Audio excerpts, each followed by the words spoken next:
Hello, good morning. कैसे हैं आप लोग? और पीसीएस प्रीलिम्स की डेट आ चुकी है। इस बार पीसीएस प्रीलिम्स जल्दी हो रहा है, तो आप लोग अपनी पढ़ाई को थोड़ा सा और स्पीड दें और आपके जो फैक्ट हैं इनको तेजी से रिवाइज करते जाएं। अगले 1-2 दिन में आपके लिए हम यूपी स्पेशल के इम्पोर्टेंट फैक्ट भी लाने वाले हैं।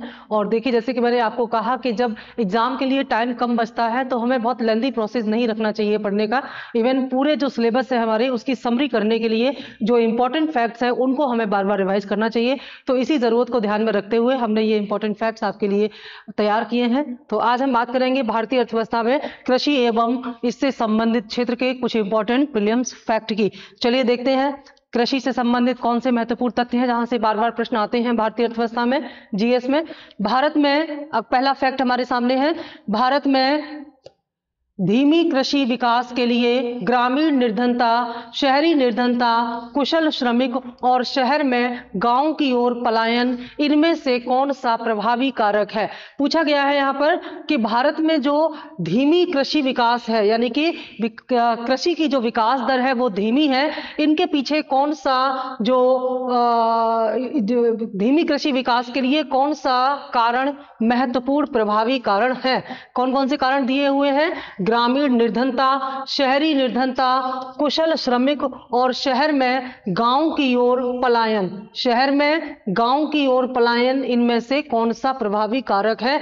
तो ग्रामीण निर्धनता जो है ये धीमी कृषि विकास का महत्वपूर्ण कारण माना गया है, क्योंकि ग्रामीण निर्धनता के कारण कृषि में पर्याप्त निवेश नहीं हो पाता। लोगों के पास इतना धन नहीं होता ग्रामीण क्षेत्र में, क्योंकि उससे वो किसान जो है वो कृषि में उन्नत बीजों का इस्तेमाल कर पाए, उन्नत संसाधनों का इस्तेमाल कर पाए। तो इसकी वजह से कृषि में पर्याप्त निवेश नहीं हो पाता और उसकी वजह से कृषि की जो विकास दर है वो धीमी हो जाती है। इनमें सबसे महत्वपूर्ण कारण यही है, ग्रामीण निर्धनता। जवाहरलाल नेहरू, लाल बहादुर शास्त्री, चौधरी चरण सिंह और अबुल कलाम आजाद, इनमें से कौन भारत में सहकारी कृषि के विचार का समर्थक नहीं था?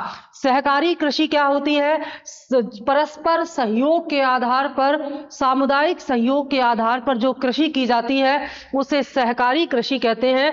और इस सहकारी कृषि में सरकार जो है कृषि का प्रबंधन करती है और लोग इसमें भागीदार होते हैं। तो इस प्रकार से इनमें से कौन है जो सहकारी कृषि के विचार का समर्थन नहीं करता था?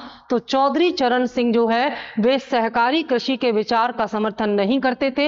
इनका यह मानना था कि कृषि एक निजी पेशा है, व्यक्तिगत पेशा है, इसमें सरकार का हस्तक्षेप नहीं होना चाहिए। लाखों करोड़ों पुरुष और स्त्री श्रमिकों, लाखों करोड़ों पुरुष और स्त्री श्रमिकों में जो वास्तव में काम करते हैं, परस्पर भागी एवं सहयोगपूर्ण निष्पादन की भावना भर देना, सुनियोजित विकास, सामुदायिक विकास, पंचायती राज प्रणाली एवं एकीकृत विकास कार्यक्रम, इनमें से किससे संबंधित है? ये जो तथ्य है इसको एक बार फिर पढ़िए कि जो लाखों करोड़ों पुरुष और स्त्री श्रमिक हैं जो वास्तव में कैसे काम करते हैं? परस्पर भागीदारी एवं सहयोगपूर्ण तरीके से काम करते हैं और सुनियोजित विकास के लिए काम करते हैं, सामुदायिक विकास के लिए काम करते हैं, पंचायती राज प्रणाली और एकीकृत विकास कार्यक्रम में से किससे संबंधित है? तो ये जितने भी यहाँ पॉइंट दिए गए हैं, जब बहुत सारे स्त्री और पुरुष श्रमिक मिल करके इस प्रकार से काम करते हैं तो इसको कहते हैं सामुदायिक विकास।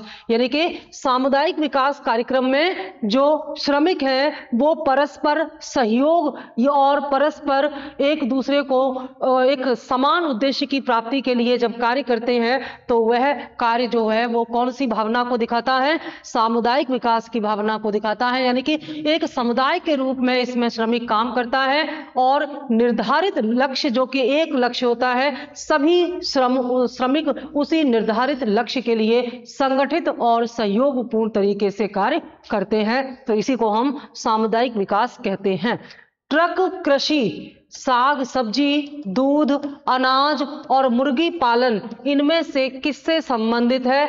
तो ट्रक कृषि का संबंध जो है सब्जी उत्पादन से है। ऐसा इसलिए है क्योंकि सब्जियों को बाजार तक पहुंचाने में ट्रांसपोर्ट की आवश्यकता होती है। इसलिए सब्जियां जो हैं ये परिवहन बेस्ड एक उत्पादन है या ट्रांसपोर्ट बेस्ड एक ऐसी कृषि मानी जाती है जिसमें ट्रक या माल वाहक जो ट्रांसपोर्टेशन है उसकी आवश्यकता पड़ती है, क्योंकि सब्जी को अगर बाजार नहीं मिलेगा और क्योंकि ये शीघ्र नष्ट होने वाली चीजें हैं और स्थानीय स्तर पर इनकी डिमांड नहीं होती, बल्कि बाजार में इनको मंडी तक पहुंचाने के लिए ट्रक या अन्य साधनों की आवश्यकता होती है। इसलिए साग सब्जी उत्पादन को ट्रक कृषि भी कहा जाता है।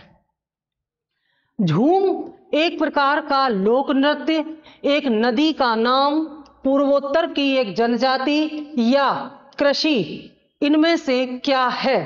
तो झूम एक प्रकार की कृषि प्रणाली है और झूम खेती इसको कहा जाता है। झूम खेती, इसको स्थानांतरित कृषि भी कहते हैं, शिफ्टिंग एग्रीकल्चर भी इसको कहते हैं। झूम कृषि में क्या होता है, ज्यादातर ये झूम खेती पहाड़ी इलाकों में और जनजाति इलाकों में की जाती है। इसमें बार बार स्थान परिवर्तित किया जाता है। स्थान परिवर्तित करने के पीछे कारण ये होता है कि जो वहां पर जो जंगल होते हैं उस जंगल में खेती योग्य जगह बनाई जाती है और उसमें पेड़ों को जला करके मिट्टी तैयार की जाती है और उस इलाके को खेत या प्लेन एरिया में बदला जाता है। फिर वहां पर कृषि होती है। एक दो बार कृषि करने के बाद फिर से यही कार्यक्रम अपनाया जाता है। तो झूम खेती जो है पर्यावरण के अनुकूल नहीं मानी जाती, क्योंकि इससे जंगलों को, वनों को नुकसान पहुंचता है। लेकिन जो हमारे नॉर्थ ईस्ट के राज्य हैं वहां पर झूम खेती पर्याप्त मात्रा में की जाती है, क्योंकि वहां प्लेन एरिया नहीं है, इसलिए पहाड़ी एरिया में इस प्रकार से झूम खेती ही हो सकती है। मोटे अनाज तथा चावल, मोटे अनाज तथा चावल, कपास तथा तंबाकू, चाय तथा कहवा और सब्जियों तथा फलों, इनमें से कौन सी फसलें अधिकांशतया निर्वाह मूलक कृषि के अंतर्गत उगाई जाती हैं? तो निर्वाह मूलक कृषि क्या होता है? इसको जीवन निर्वाह कृषि भी कहते हैं। ये क्वेश्चन कई बार पूछा गया है। तो जीवन निर्वाह कृषि में मुख्य रूप से मोटे अनाज एवं चावल उपजाए जाते हैं। यहाँ पर हम थोड़ा सा आपको कृषि फसलों के विभाजन के बारे में बता दें कि जो कृषि उत्पाद होते हैं, सामान्यतया कृषि उत्पादों को दो भागों में बांटा जाता है। एक होती है खाद्य फसलें, खाद्य फसलें, और दूसरी होती है नगदी फसलें। ठीक है, नगदी फसलों को ही हम और क्या कह सकते हैं? इनको हम व्यापारिक फसलें या वाणिज्यिक फसलें भी कह सकते हैं, यानी कि फूड क्रॉप्स और कैश क्रॉप्स या कॉमर्शियल क्रॉप्स इनको हम कह सकते हैं। ये जो खाद्य फसलें हैं इनका मुख्य रूप से जो उपयोग होता है वो खाने पीने के लिए होता है, जबकि नगदी फसलों का मुख्य रूप से जो उपयोग होता है वो व्यापार में कच्चे माल के रूप में होता है। जैसे कुछ नगदी फसलों के बारे में अगर हम बात करें, जैसे कि गन्ना हुआ, ठीक है, कॉफी, गन्ना, कॉफी, चाय, इसके अलावा जूट, कपास, जूट, कपास, नारियल, ये सारी चीजें इसी के अंतर्गत आएंगी। तंबाकू, ठीक है, तंबाकू, ये नगदी फसलें इसलिए होती हैं क्योंकि इन्हें किसी न किसी उद्योग में कच्चे माल के रूप में प्रयोग किया जाता है और इनके उत्पादन का मूल उद्देश्य ही होता है इनकी बिक्री के द्वारा लाभ प्राप्त करना। लेकिन खाद्य फसलें जिनमें मुख्य रूप से गेहूं,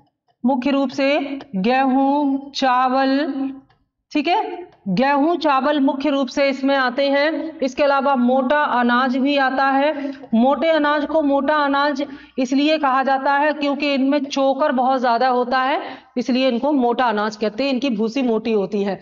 तो ये मुख्य रूप से खाद्य फसलें हैं और ये नगदी फसलें हैं। इनमें मक्का को भी अलग से आप मेंशन कर सकते हैं।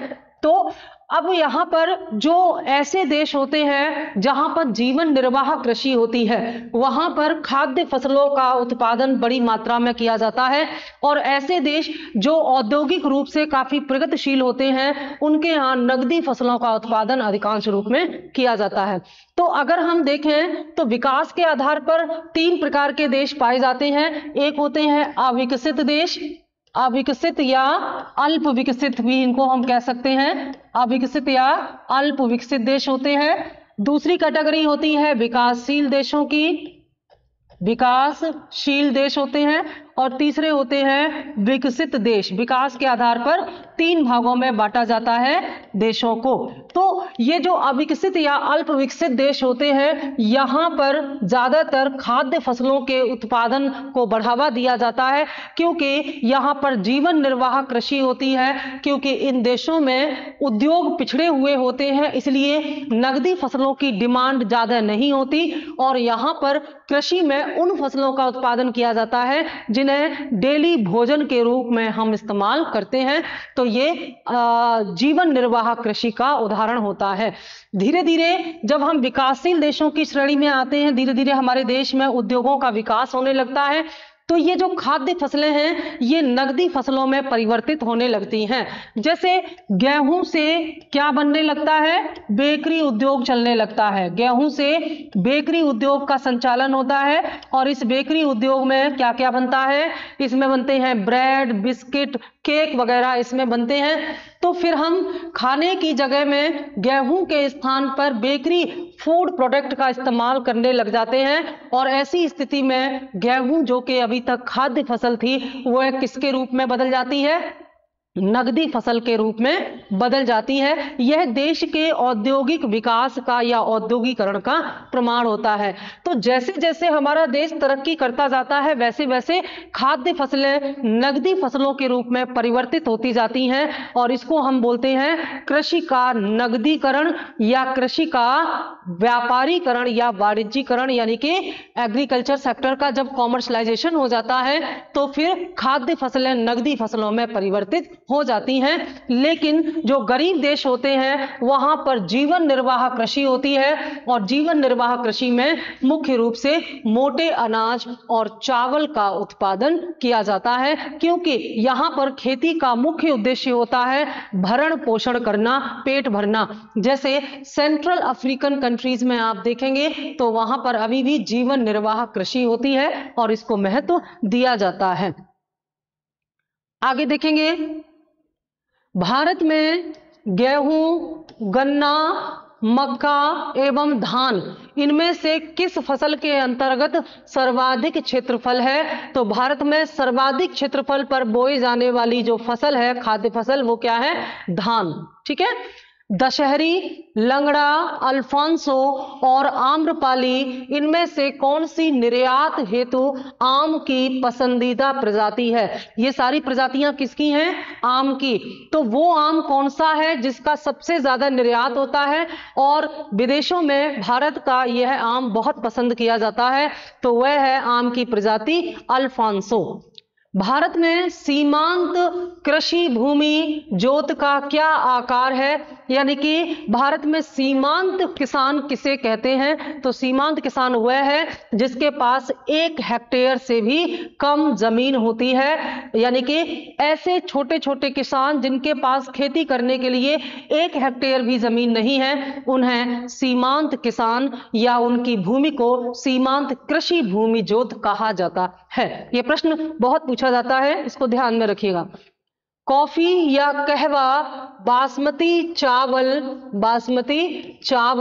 कच्ची कपास और चाय, इनमें से कौन सी कृषि उत्पाद अपने निर्यात से देश के लिए सर्वाधिक मुद्रा प्राप्त करती है? ये जो नाम दिए गए हैं, इनमें सबसे ज्यादा उत्पादन किस वस्तु का होता है जिससे देश को विदेशी मुद्रा प्राप्त होती है? तो वह है कच्ची कपास या रॉ कॉटन। तो इस कपास के उत्पादन से भारत को इनमें से सबसे ज्यादा मुद्रा मिलती है। और दुनिया के इतिहास में कपास का सबसे पहला उत्पादन भारत में ही किया गया था। सिंधु सभ्यता के लोगों ने सबसे पहले कपास का उत्पादन शुरू किया। तो भारत में कपास की प्राचीनता सिंधु सभ्यता तक जाती है। जो दुनिया में सबसे पहले इसकी खोज हुई थी वो भारत में हुई थी। जमींदारी प्रथा का उन्मूलन, भूमि जोतों की अधिकतम सीमा का निर्धारण, काश्तकारी सुधार और बहुफसलीय योजना, इनमें से कौन सा भारत में भूमि सुधार का हिस्सा नहीं है? तो बहुफसलीय योजना भूमि सुधार के अंतर्गत नहीं किया गया था। इसके अलावा जब भारत आजाद हुआ, देश आजाद हुआ, तो जो ब्रिटिश कालीन भू राजस्व व्यवस्था थी उसको समाप्त करते हुए पूरा भूमि सुधार प्रणाली लागू की गई। और भूमि सुधार के अंतर्गत जो मुख्य कार्य किए गए थे उनमें जमींदारी प्रथा का उन्मूलन किया गया, उनमें कृषि भूमि जोतों की अधिकतम सीमा का निर्धारण कर दिया गया, काश्तकारी सुधार किए गए, लेकिन बहुफसलीय योजना इसमें शामिल नहीं की गई, बल्कि इसके स्थान पर सहकारी कृषि या सहकारी फार्मिंग को इसमें शामिल किया गया था। बहुफसलीय योजना भूमि सुधार का हिस्सा नहीं था। लोबिया, ढेंचा, मूंग एवं सनई, इनमें से कौन सी एक नई सुधारी गई ऊसर भूमि में हरी खाद के लिए उपयोग की जाने वाली फसल है? तो ढेंचा जो है, क्षेत्रीय भाषा में इसको अलग अलग नाम से बुलाते हैं, लेकिन ढेंचा एक ऐसी फसल है जिसे खाद के या हरी खाद के रूप में इस्तेमाल किया जाता है दो फसलों के उपज के बीच में। जैसे जब किसान एक फसल पक जाने के बाद खेतों को काट देता है, तो उसके बाद फसलों के उर्वरता को वापस लाने, खेत की उर्वरता को वापस लाने के लिए हरी खाद के रूप में खेत में ढेंचा की फसल को बो देता है। और ढेंचा की फसल जब बड़ी हो जाती है तो बाद में ट्रैक्टर से उस फसल को उसी मिट्टी में जोत दिया जाता है, जिससे मिट्टी उपजाऊ होती है और उसके बाद ही अगली फसल की बुआई की जाती है। तो जितनी ये जो फसलें हैं, इनमें ये जो लोबिया, मूंग और सनई, ये तो कृषि उत्पाद देने वाली फसलें हैं, लेकिन ढेंचा का इस्तेमाल केवल हरी खाद के रूप में किया जाता है, इसका और कोई उपयोग नहीं है। कभी कभी इसे पशु चारे के रूप में भी इस्तेमाल करते हैं। कृषि उत्पादन में कास्ट के हलों के स्थान पर इस्पात के हलों का उपयोग श्रम बढ़ाने वाली प्रौद्योगिकी या टेक्नोलॉजिकल प्रगति, पूंजी बढ़ाने वाली प्रौद्योगिकल प्रगति, पूंजी घटाने वाली प्रौद्योगिकी प्रगति, इनमें से किसका उदाहरण है? क्या पूछा गया है? कृषि कार्य में लकड़ी के हल के स्थान पर लोहे के हल को इस्तेमाल करने की टेक्नोलॉजी क्या कहलाएगी इनमें से? तो यह पूंजी बढ़ाने वाली टेक्नोलॉजी की प्रगति कहलाई जाएगी। ध्यान दीजिएगा, जब हम किसी भी कार्य में, चाहे वो कृषि हो या व्यापार या उद्योग हो, जब हम किसी कार्य में महंगी मशीनों का इस्तेमाल करते हैं और उस महंगी मशीनों के इस्तेमाल करने से उत्पादन बढ़ता है, तो इसका मतलब, और जब हम महंगी मशीनें इस्तेमाल करते हैं और उत्पादन बढ़ता है तो कम श्रम लगाना पड़ता है, यानी कि श्रमिकों की मात्रा कम लगानी पड़ती है और मशीनों के ज्यादा इस्तेमाल से हमारा उत्पादन बढ़ता है। तो ऐसी तकनीक को हम कहते हैं पूंजी प्रधान तकनीक या पूंजी बढ़ाने वाली तकनीक, क्योंकि ये मशीनें महंगी और पैसे से आती हैं, लेकिन इससे मशीन यानी कि संपत्ति का निर्माण होता है और यह भी पूंजी ही मानी जाती है। तो यह जब लोहे के हलों, जब लकड़ी के हलों के स्थान पर लोहे के हलों का इस्तेमाल किया गया तो इसे कहा गया पूंजी प्रधान तकनीक।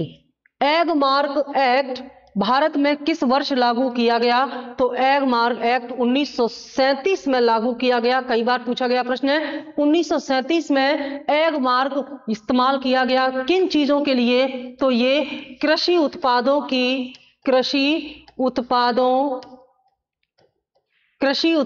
की गुणवत्ता को बताने वाला एक चिन्ह है। और इस जिन चीजों पर, जिन कृषि उत्पादों पर एगमार्क चिन्ह लगा रहता है, इसका मतलब होता है कि वे उच्च गुणवत्ता वाली वस्तु हैं। और यह अधिनियम पारित हुआ 1937 में। तो उसके बाद जो कृषि उत्पाद हैं, जो पैकेज्ड कृषि उत्पाद हैं, उन पर गुणवत्ता का मानक के रूप में इस एगमार्क सील का इस्तेमाल किया जाता है। किस वर्ष में राष्ट्रीय भूमि अभिलेख आधुनिकीकरण कार्यक्रम प्रारंभ किया गया था? तो वर्ष 2008 में राष्ट्रीय भूमि अभिलेख और आधुनिकीकरण कार्यक्रम प्रारंभ किया गया था, जिसमें जो भूमि है उसके अभिलेख सुरक्षित रखने की का कार्य शुरू किया गया। भारतीय हरित क्रांति जन्मस्थली पंतनगर, बंगलुरु, कानपुर और दिल्ली, इनमें से कौन सी है? तो भारत की हरित क्रांति की जन्मस्थली के रूप में पंतनगर को जाना जाता है। पंतनगर विश्वविद्यालय, जो कि तत्कालीन समय में यूपी में था, वर्तमान उत्तराखंड में है। जब भारत में हरित क्रांति का आरंभ हुआ, भारत में हरित क्रांति का आरंभ कब हुआ?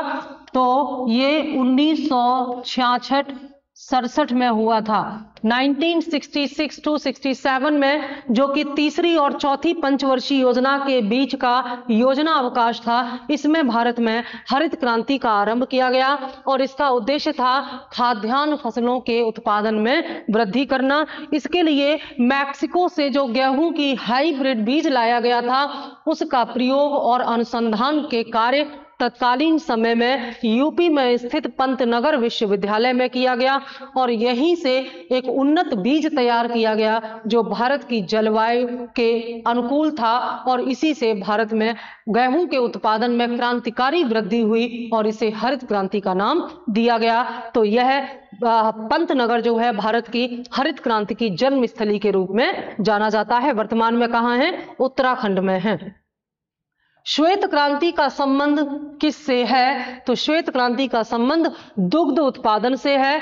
विभिन्न कृषि उत्पादों को बढ़ावा देने के लिए, उन्हें क्रांति का नाम देने के लिए अलग अलग ग्रुप बनाए गए हैं। जैसे हरित क्रांति का संबंध किससे है? खाद्यान्न उत्पादन से। जैसे श्वेत क्रांति का संबंध दुग्ध उत्पादन से है, ऐसे ही काली क्रांति का संबंध किससे है? जो बायोफ्यूल है उससे है। इसके अलावा कोयले के उत्पादन से भी है। तो ऐसी बहुत सारी, जैसे गुलाबी क्रांति का संबंध किससे है? समुद्री उत्पादों से है। नीली क्रांति का संबंध किससे है? मछली उत्पादन से है। ठीक है। पीली क्रांति का संबंध तिलहन उत्पादन से है। तो अलग अलग क्षेत्रों में अलग अलग रंगों को ध्यान में रखते हुए इन क्रांतियों का नाम दिया गया है। श्वेत क्रांति का संबंध दुग्ध उत्पादन से है और भारत में श्वेत क्रांति 3 चरणों में संपन्न हुई और अलग अलग चरणों में संपन्न होने के बाद फिर इसमें और इसके अंतर्गत ऑपरेशन फ्लड चलाया गया था। श्वेत क्रांति के अंतर्गत ही ऑपरेशन फ्लड चलाया गया, जिसका उद्देश्य था भारत में दुग्ध उत्पादन को बढ़ावा देना और वर्तमान में भारत दुग्ध उत्पादन में दुनिया में नंबर 1 स्थान पर है। तो यह पूरी तरह से सफल क्रांति मानी जाती है। इसी के तहत भारत में एक सहकारिता विभाग के रूप में गुजरात में इसकी स्थापना की गई, डेयरी बोर्ड की स्थापना की गई थी।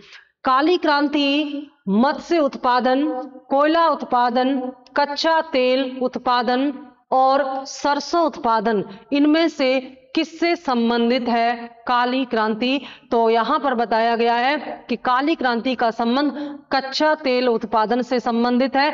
वास्तव में काली क्रांति का संबंध बायोफ्यूल से है और बायोफ्यूल के अंतर्गत बहुत सारी चीजें आती हैं। जैसे मेन चीज इसमें आती है जेट्रोफा। जेट्रोफा जिसे हम क्या कहते हैं?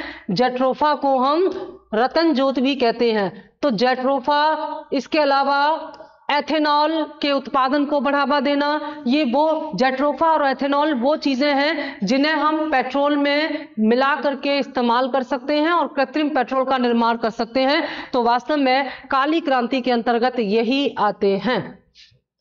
Norman Borlaug, M S. Swaminathan, Raja Krishna और R.K.V. राव, इनमें से किसके द्वारा सदाबहार क्रांति भारत में कृषि उत्पादन बढ़ाने के लिए प्रयोग में लाई गई? तो इनका नाम है एम.एस. स्वामीनाथन। एम.एस. स्वामीनाथन को भारत में हरित क्रांति का जन्मदाता भी माना जाता है, क्योंकि इनके प्रयासों से ही भारत में हरित क्रांति को आगे बढ़ाया गया और अभी हाल ही में इनकी मृत्यु हुई है। तो एम.एस. स्वामीनाथन एक कृषि वैज्ञानिक हैं। इन्होंने भारत में सदाबहार क्रांति का कॉन्सेप्ट रखा। कृषि में सदाबहार क्रांति का मतलब होता है एक ऐसी कृषि जो लगातार, जिससे उत्पादन में वृद्धि होती रहे। जैसे हरित क्रांति से कुछ उत्पादों में वृद्धि हुई लेकिन कुछ उत्पादों में गिरावट आई। जैसे गेहूं का उत्पादन बढ़ने के कारण अधिकांश किसानों ने गेहूं को ही प्राथमिकता दी, लेकिन दूसरे जैसे कि मोटा अनाज, दालों के उत्पादन के क्षेत्र में कमी आई। इसके अलावा हरित क्रांति से पर्यावरण को नुकसान हुआ, जलवायु को नुकसान हुआ, जैसे जमीनें दूषित हो गई, जल प्रदूषण, वायु प्रदूषण की समस्याएं आई। इसके अलावा हरित क्रांति से किसानों में जो आर्थिक विभाजन हो गया, बड़े किसानों को ज्यादा लाभ मिला, छोटे किसानों को इसका लाभ नहीं मिला। इसके अलावा जो एक प्रकार से जो अधिक मात्रा में रासायनिक उर्वरकों का प्रयोग होने से और अधिक मात्रा में जल का प्रयोग होने से ये जो जलवायु और पर्यावरण का संतुलन बिगड़ गया, इसीलिए हरित क्रांति को अधूरा माना जाता है।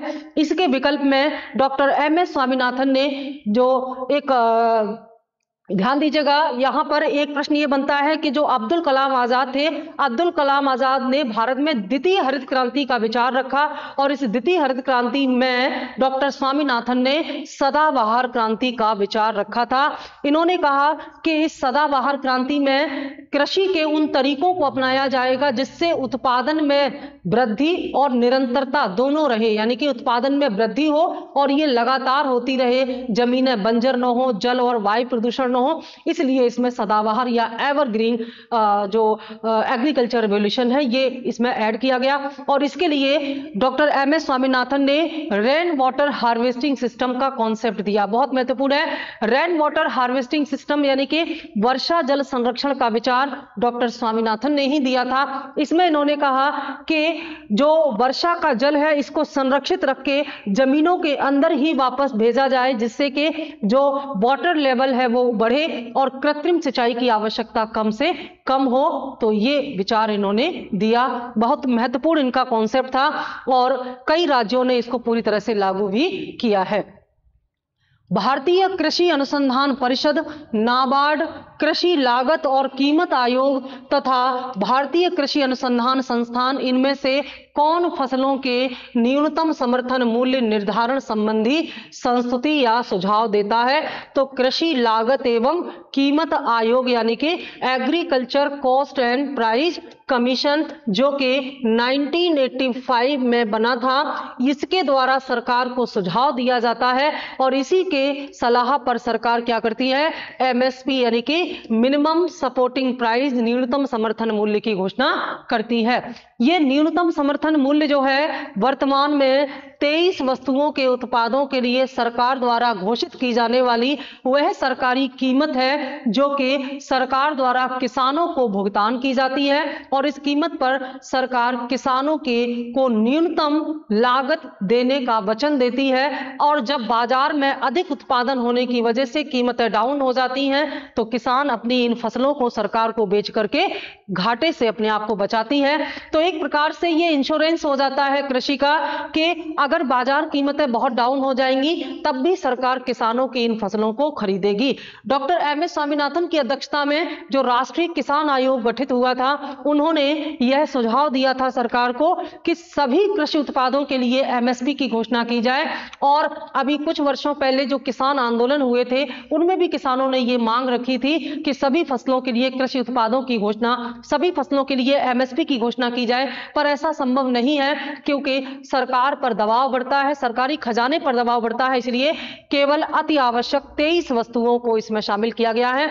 इनमें सबसे ज्यादा उत्पाद जो है वो अनाज और दलहन क्षेत्र के हैं। तो ये जो कृषि लागत और कीमत आयोग है, एसीपीसी है, यह सरकार को सुझाव देती है और यह किसानों की लागत को ध्यान में रख करके इस और न्यूनतम लाभ को ध्यान में रख करके सरकार को सुझाव देती है। उसी को ध्यान में रख के सरकार हर साल एमएसपी की घोषणा करती है। ध्यान दें, एमएसपी की घोषणा प्रतिवर्ष रबी और खरीफ फसलों से की बुआई से पहले कर दी जाती है और एक बार घोषणा करने के बाद इनमें किसी प्रकार का हानिकारक परिवर्तन नहीं किया जा सकता, यानी कि इनको कम नहीं किया जा सकता बल्कि बढ़ाया जा सकता है। गन्ने के उचित एवं लाभप्रद कीमतों को कौन अनुमोदित करता है? कई बार यह प्रश्न आया है। तो गन्ने की उचित एवं लाभप्रद कीमतों का अनुमोदन कौन करता है?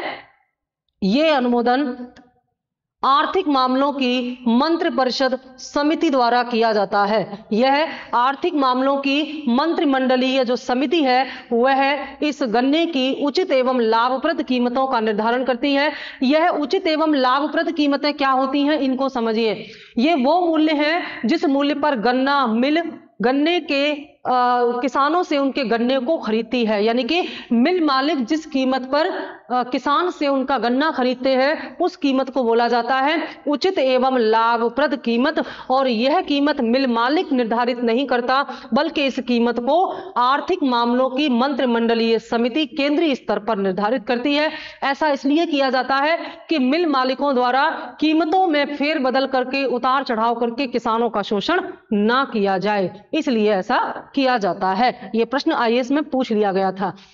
सार्वजनिक वितरण प्रणाली यानी कि पब्लिक डिस्ट्रीब्यूशन सिस्टम पीडीएस को बनाए रखने और सुरक्षित भंडार के निर्माण के लिए जिस कीमत पर सरकार खाद्यान्न खरीदती है उसे न्यूनतम समर्थन मूल्य, वसूली मूल्य, निर्गम मूल्य और उच्चतम सीलिंग कीमतों में से क्या कहा जाता है, तो इसे वसूली मूल्य कहा जाता है या इसी को परचेजिंग प्राइस भी कहते हैं। देखिए, जो पीडीएस सिस्टम है, सार्वजनिक वितरण प्रणाली या इसको राशनिंग प्रणाली भी कहते हैं, यह एफसीआई द्वारा संचालित की जाती है केंद्रीय स्तर पर, और इसका नियंत्रण केंद्रीय स्तर पर ही होता है, लेकिन इनका संचालन जो है वो राज्य सरकारों की सहायता से किया जाता है। यानी कि फूड कॉर्पोरेशन ऑफ इंडिया जो है ये केंद्रीय संस्था के रूप में महत्वपूर्ण कृषि उत्पादों को खरीद करके अपने यहाँ भंडार करती है और फिर राशन कार्ड के माध्यम से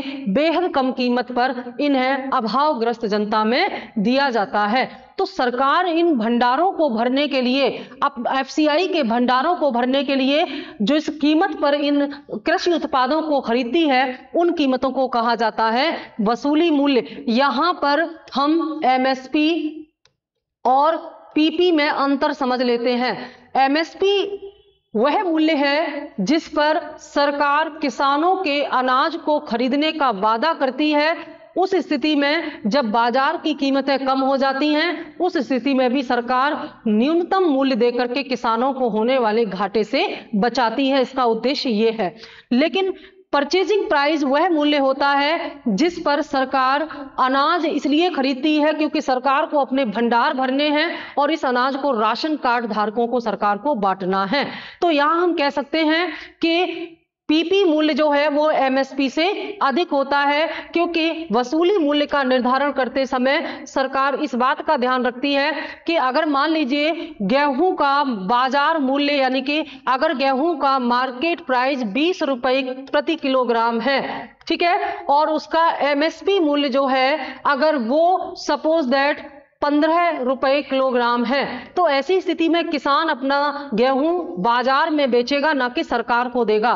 तो सरकार को अपने भंडार भरने हैं, पीडीएस सिस्टम को चालू करना है, तो उसके लिए सरकार क्या करेगी, एमएसपी मूल्य पर बोनस देकर के अलग से किसानों के गेहूं को खरीदने का प्रबंध करेगी। क्योंकि अगर किसानों ने पूरा गेहूं यहां पर बाजार में बेच दिया तो फिर सरकार अपने भंडार कैसे पूरे करेगी, इसलिए सरकार बाजार मूल्य से थोड़ा सा अधिक मूल्य देकर के किसानों को आकर्षित करेगी और निश्चित तौर पर इस बाजार मूल्य पर जो अनाज मिलेगा सरकार को वह एमएसपी मूल्य से अधिक होगा। एमएसपी मूल्य पर सरकार तब खरीदेगी जब उत्पादन अधिक हो जाए और बाजार कीमतें डाउन हो जाएं, तब किसान अपना माल या गेहूं सरकार को बेचेगा। तो इस प्रकार से वसूली कीमत कहा जाता है उस कीमत को जिस पर सरकार अपने भंडार भरने के लिए खाद्यान्न खरीदती है। ठीक है।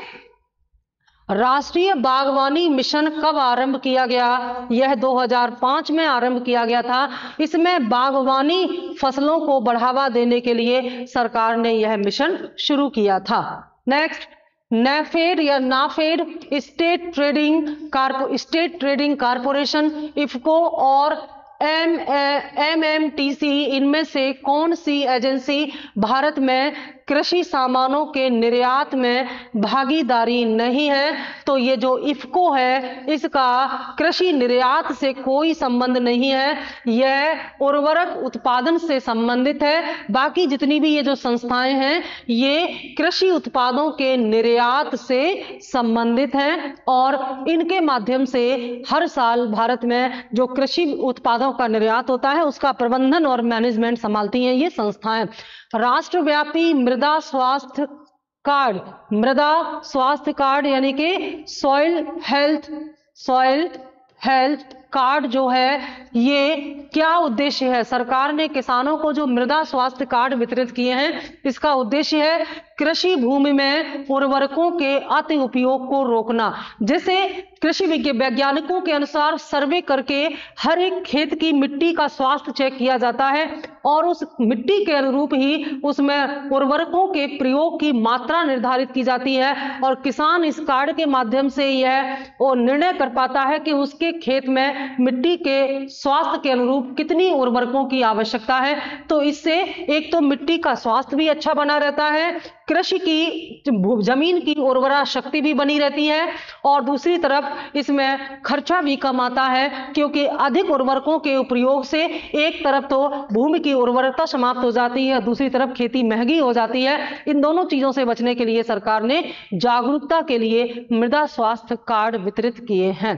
ठीक है, लास्ट है हमारा उच्च उत्पादक किस्म के बीजों का वितरण, सुधारीकृत उत्पादन तकनीक का निर्देशन, साख सुविधाओं को सुदृढ़ करना और फसलों की नई विकसित किस्मों का प्रचार प्रसार करना।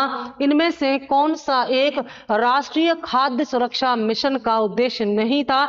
तो राष्ट्रीय खाद्य सुरक्षा मिशन में साख सुविधाओं को सुदृढ़ करने का कोई लक्ष्य नहीं था, बल्कि राष्ट्रीय खाद्य सुरक्षा मिशन के अंतर्गत ऐसे बीजों का इस्तेमाल जिससे कि ज्यादा से ज्यादा उत्पादन हो, सुधार प्रक्रिया लागू करना जिससे कि उत्पादन बढ़े, अच्छी तकनीक का इस्तेमाल करना, इन सब चीजों को इसमें शामिल किया गया था जिससे कि उत्पादन को बढ़ावा दिया जा सके।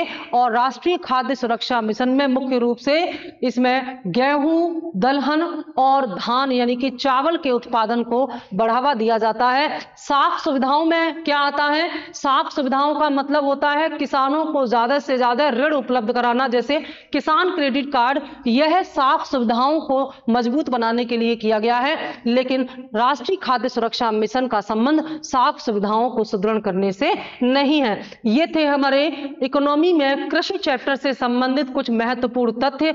इसी तरह से बचे हुए टॉपिक पर हम इकोनॉमी के लिए लेकर के आएंगे। इसके तुरंत बाद या हम हिस्ट्री का जहां से रुका हुआ है फिर से शुरू कर देंगे, और इससे पहले हम इसी के साथ साथ इकोनॉमी के साथ साथ यूपी स्पेशल इंपॉर्टेंट फैक्ट आपके लिए लेकर के आएंगे, क्योंकि पीसीएस की प्रीलिम्स की डेट आ चुकी है। यूपीएससी की डेट जो है आपकी मई या जून में आएगी। इस बार यूपी का प्रीलिम्स जो है निर्धारित समय से पहले हो रहा है, नहीं तो जनरली इसको आईएएस के आगे पीछे डेट दी जाती थी, मई या जून में होते थे, लेकिन इस बार एग्जाम जल्दी हो रहा है। तो आप भी अपनी तैयारियों को जल्दी से अंतिम रूप प्रदान करें और इंपॉर्टेंट फैक्ट को बार बार रिवाइज करके आप अपने आप को चेक करें और जो फाउंडेशन है आपके सब्जेक्ट का उसको तैयार करें। Thank you.